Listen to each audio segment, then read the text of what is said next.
اپنے گھر میں کرنا ایک ایسی سعادت مندی ہے کہ جس کی عظمتوں کا اور جس کی برکتوں کا انسان اندازہ نہیں لگا سکتا۔ یہ محرم ہم پر سے اتنا بھاری گزرا کہ ہم مجالس میں اس طرح سے شرکت نہیں کر سکے، اور ہماری یاد دہانی بھی ہوتی رہی، ہمارا امتحان بھی ہوتا رہا، ہمارے خلوص کو بھی ٹٹولا گیا ہے کہ ہم کس حد تک مجلسوں میں واقعاً مجلس ہی کرنے جاتے ہیں۔ عزیزان گرامی، کوئی بھی چیز اگر عادت بن جائے تو پھر وہ عبادت نہیں رہتی ہے۔ یہ ایک سال ہمارا یہ جو روحانی کوارنٹائن ہوا ہے کہ جب ہمیں مجبوراً گھروں میں رہنا پڑا، تڑپ تڑپ کر، اس لیے ہم روتے رہے کہ ہم رو نہ سکے، اس چیز کا ماتم کیا کہ ماتم کر نہ سکے۔ تو عزیزان گرامی، یہ ہمارے لیے ایک امتحان بھی تھا، ایک سیلف اسیسمنٹ کا موقع بھی تھا کہ ہم ٹٹولے خود اپنی نیتوں کو دیکھیں کہ ہمارے لیے یہ چیز کتنی اہم ہے، اور انشاءاللہ کہ ہم نے سب نے یہی محسوس کیا کہ واقعاً عزاداری کے بغیر ہماری زندگی کا کوئی مطلب نہیں ہے، کوئی خوشی خوشی نہیں ہے، کوئی غم غم نہیں ہے، بس یہ ایک لذت ہے حسین پر گریہ کرنے کی۔ اور عزیزان گرامی، مجلس جب انسان اپنے گھر میں منعقد کرتا ہے یا کہیں بھی جب وہ اس کا انتظام کرتا ہے تو سب سے پہلے جو اس انتظام میں شامل حال ہو جاتی ہے وہ خود ام الحسنین شہزادی کونین سلام اللہ علیہ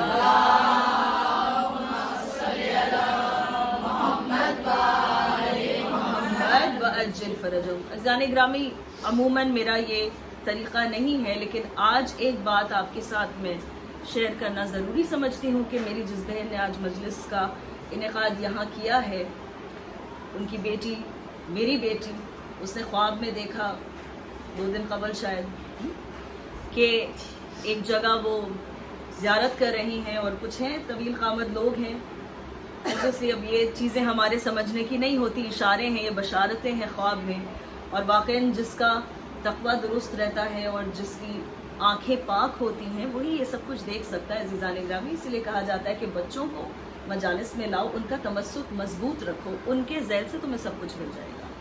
تو عزیزان گرامی، بیٹی میری یہ کہہ رہی ہے کہ اس نے خواب میں ایک بی بی کی زیارت کی ہے کہ جنہوں نے یہ خواہش ظاہر کی، یہ پوچھا کہ کیا آپ کے گھر میں مجلس ہے، اور پھر انہوں نے یہ خواہش ظاہر کی، اس کے سر پر ہاتھ رکھ کر دعا دی اسے، اور جیسا اس نے محسوس کیا کہ اس ہاتھ پر رسیوں کے نشان، اس سے زیادہ کسی اشارے کی کوئی ضرورت نہیں۔ میں نے جب سے سنا ہے میری آنکھوں سے آنسو نہیں رک رہے، میں اور پہلے یہاں موجود ہوتی، لیکن مجھے سنبھلنے میں تھوڑا وقت لگ گیا کہ ہم غریبوں کی یہ صحیح ہے، ہم غریبوں کی یہ کوشش ہے، اور یہ خوشا نصیبی ہے، نیت کی خلوصی ہے یہ، اور کچھ نہیں، کہ خالص نیت جس کی ہوتی ہے بی بی بس اسی کی عزاداری کو قبول کرتی ہے۔